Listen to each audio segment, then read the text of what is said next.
in there, and then the play starts, and Betty Bourne comes out. He's playing a kind of a vicar, as it were. He comes out and starts to say his lines and forgets them, and goes, "Oh no, I'll start again." So I'm lying in bed, haven't opened my mouth, haven't said a word. I'm just starting to get really scared, because he comes out again and does it 3 times. He starts the play, and but then, you know, I'm just. I wanted to run away off the stage, but I couldn't. I was in this bed. So then he manages to get the play started. Then Adam Ant breaks into this old man's house. You know, he breaks through the window and he comes down and he starts speaking. And I'm in bed going, and all that stuff. And he suddenly drives, and he turns around like this and he went, "Help me, help me." With the biggest, loudest, whispered, you know, kind of... The whole audience heard it. Well, in fact, a friend of mine who had fallen asleep by then woke up in the middle of it. He thought, "This is interesting." I hadn't said a word. I was terrified. Anyway, I managed to get through my bit, well, eventually when it happened. But that's my great memory of that play. You're all right. I saw you many moons ago in a production of The Invisible Man. And did you? Yeah, but you were the Invisible Man. And I was just... How do you know? I was just wondering how the final trick was done. There's a big all these years. Remember, there's a final trick at the end, final magic trick. Oh yes, that one. Well, sadly, I'd like to tell you, but I mean, we are sworn to secrecy by the magicians. Yeah, I mean.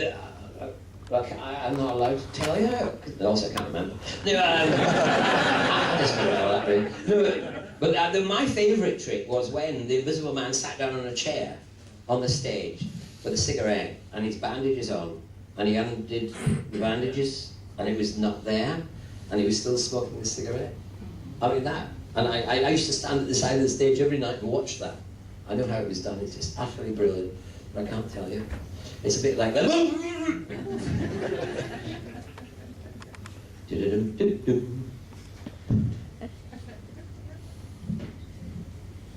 What was that working with Anthony Ainley? Anthony? Well, I mean, he was wonderfully eccentric. He was he loved playing the master. In fact, he said that's all he wanted to do, just to play the master for the rest of his life. I think sadly that's what happened, really. But anyway, cricket and the master were his 2 great passions. Women, there was another one. I mean, he used to go to conventions and, you know, and ladies would phone up his room and he'd say, "Hello, the master." Because they'd melt and that was it. Anyway,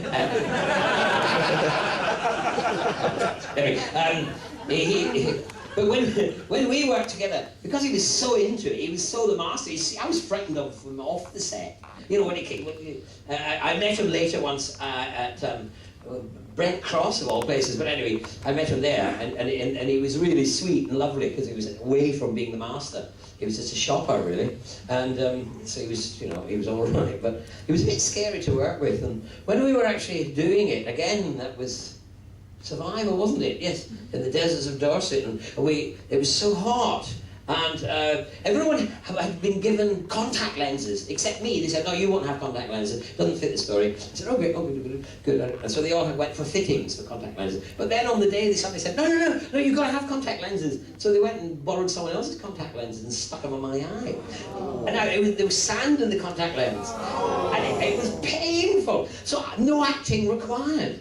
I mean, I just stood there and just looked utterly pained. But it was getting more and more realistic, because then they had flames all around us on this, you know, stage thing. So they were even hotter. And Anthony had a fever, a big bone, or femur, yeah, big bone, and he was, you know, was supposed to hit me with it. Well, it wasn't really, he was supposed to be acting, but he forgot.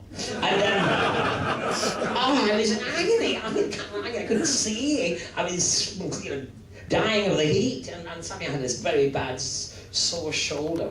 So that was, it was lovely working with Anthony.